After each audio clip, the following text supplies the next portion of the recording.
নমস্কার বন্ধুরা, আজকে শেয়ার করছি মেটে আলু বা খাম আলু দিয়ে একটা সুন্দর সুস্বাদু পদ। এই হচ্ছে খাম আলু। এই সবজিটা আদিবাসী সম্প্রদায়ের কাছে খুবই জনপ্রিয়। এর বাইরেটা দেখতে যেমন, ভেতরটা কিন্তু দেখুন একেবারেই নয়। ভেতরটা খুব সুন্দর সাদা ধপধপে। বাইরের খোসাটা ছাড়িয়ে নিয়ে এরকম চৌকো করে কেটে নিয়েছি। পাত্রে একটা গরম জল বসিয়ে দিয়েছি। অল্প একটু নুন আর হলুদ দিয়ে এই সবজিটাকে ভাপিয়ে নেব। এটা অনেকটা কচুর মতো। কচুতে যেমন একটু হরহরে বা স্লিপি থাকে, এই খাম আলুতেও তাই থাকে। খাম আলুটা ভাপিয়ে নিয়ে জলটা ফেলে দিয়ে এটি রান্না করব। দেখুন কতটা নরম হয়েছে, আবার ঠান্ডা হয়ে গেলে একটু শক্ত হয়ে যায়। যাই হোক, আলুর সাথে বা বিভিন্নভাবে এটাকে রান্না করে খাওয়া যায়। আমি আজকে যেভাবে রান্না করেছি এটা ভিডিওটা আপনারা দেখতে থাকুন। কড়াইতে দিয়ে দিয়েছি 3 টেবিল চামচ সর্ষের তেল, দিয়ে দিয়েছি 3টে মাঝারি সাইজের আলু। আলুটাকে তেলেতে ভালোভাবে নাড়াচাড়া করে নিয়ে লালচে করে ভেজে তুলে নেব। এই খাম আলু মাটির নিচে উৎপন্ন হয়, ছোট ছোট শেকড়ে এটি জড়িয়ে থাকে। লতানে গাছটি মাটির ওপরে কোনো কিছুকে আশ্রয় করে বেড়ে ওঠে। বনে জঙ্গলে প্রাকৃতিকভাবেই এটি বেড়ে ওঠে। আদিবাসী সম্প্রদায়ের কাছে এটা খুবই জনপ্রিয় একটি খাবার। কড়াইতে দিয়ে দিলাম আরও 2 টেবিল চামচ সর্ষের তেল, 4টে শুকনো লঙ্কা ফোড়নে দিয়ে দিলাম, আর দিয়ে দিয়েছি হাফ চামচ জিরে। গোটা জিরে শুকনো লঙ্কা ভাজা ভাজা হয়ে গেলে দিয়ে দিয়েছি 1 চামচ রসুন বাটা। রসুনটা ভাজা হয়ে গেলে দিয়ে দিয়েছি 2টো মাঝারি সাইজের পেঁয়াজ কুচো। পেঁয়াজটা যাতে তাড়াতাড়ি নরম হয়ে যায় তাই অল্প একটু নুন দিয়ে দিলাম। দিয়ে দিলাম 4টে কাঁচা লঙ্কা।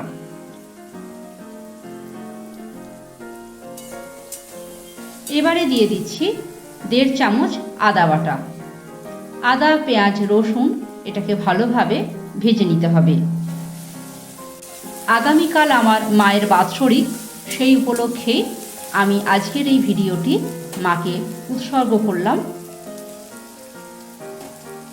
দিয়ে দিয়েছি একটা গোটা ক্যাপসিকাম। এবারে যে 4টে মশলা আছে দেখুন, 1 চামচ জিরে গুঁড়ো, 1 চামচ ধনে গুঁড়ো, হলুদ গুঁড়ো 1 চামচ, লঙ্কার গুঁড়ো আছে হাফ চামচ। যেহেতু আমি আগে 4টে কাঁচা লঙ্কা শুকনো লঙ্কা দিয়েছি তাই গুঁড়ো লঙ্কাটা হাফ চামচ দিলাম। দিয়ে দিয়েছি 1 চামচ চিনি। একটা গোটা টমেটোকে পেস্ট করে দিয়ে দিলাম। মশলাগুলো ভালোভাবে কষিয়ে নিয়ে ভেজে রাখা আলুগুলো দিয়ে দিলাম। এমনভাবেই কষতে হবে যাতে আলু প্রায় সেদ্ধ হয়ে যায়। দিয়ে দিলাম পরিমাণ মতো লবণ। নুন, মিষ্টি, ঝাল আপনারা পরিমাণ মতো দেবেন, আপনাদের মতো করে দেবেন।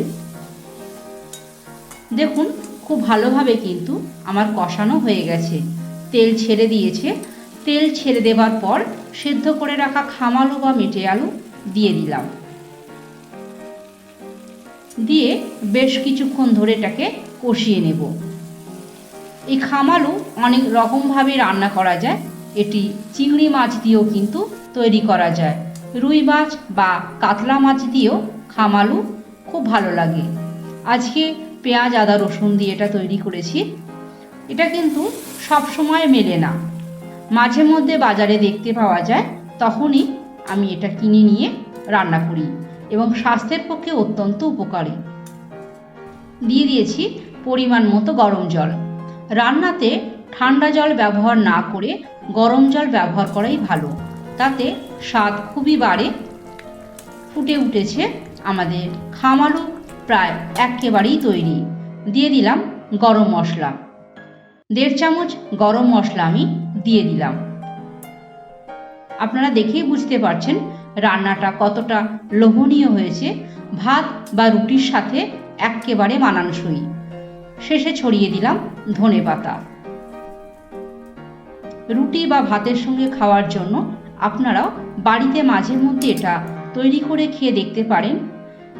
নিত্যকার সবজি তো আমরা এটা ওটা প্রায় খেয়ে থাকি, কিন্তু এই খাম আলু আমাদের বিশেষ খাওয়া হয় না। তাই আজকের এই রেসিপিটা আপনাদের কেমন লাগলো আমাকে কমেন্ট করে জানাবেন। আপনারাও বাড়িতে রান্না করে এইভাবে খেয়ে দেখবেন। আর ভালো লাগলে কিন্তু অবশ্যই সাবস্ক্রাইব করে আমার পাশে থাকবেন। যারা নতুন বন্ধু তাদের অনুরোধ করছি প্লিজ সাবস্ক্রাইব করতে ভুলবেন না। আর যারা পুরনো বন্ধু তাদের অনেক অনেক ধন্যবাদ ভিডিওটি দেখার জন্য। আবার আসবো নতুন কোনো ভিডিও নিয়ে। ধন্যবাদ।